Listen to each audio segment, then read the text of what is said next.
नमस्कार. आपण पाहत आहात MTB मराठी न्यूज. प्रतिनिधी ज्योतिबा मालवेकर, सावर्डे खुर्द. कोल्हापूर जिल्ह्यात शेतकऱ्यांच्या उत्पन्नवाढीसाठी एक महत्त्वाचा उपक्रम सुरू झाला आहे. महाराष्ट्र शासनाच्या वतीने राबविण्यात येणाऱ्या महारेशीम अभियानाचा आज उत्साहात शुभारंभ करण्यात आला.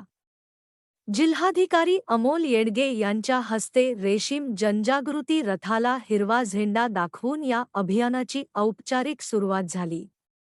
यावेळी त्यांनी जिल्ह्यातील जास्तीत जास्त शेतकऱ्यांनी कमी खर्चात शाश्वत उत्पन्न देणाऱ्या रेशीम उद्योगात सहभागी व्हावे, असे आवाहन केले.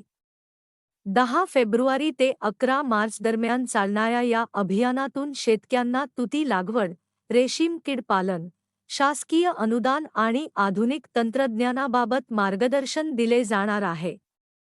प्रशासनाच्या मते, रेशीम उद्योग हा शेतीला पूरक आणि वर्षभर उत्पन्न देणारा पर्याय ठरू शकतो.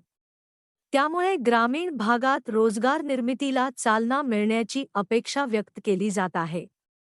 कार्यक्रमाला रेशीम विभागाचे अधिकारी, कर्मचारी आणि प्रगतशील शेतकरी उपस्थित होते. या उपक्रमामुळे जिल्ह्यातील शेतकऱ्यांसाठी उत्पन्नाचे नवे दालन खुले होणार आहे.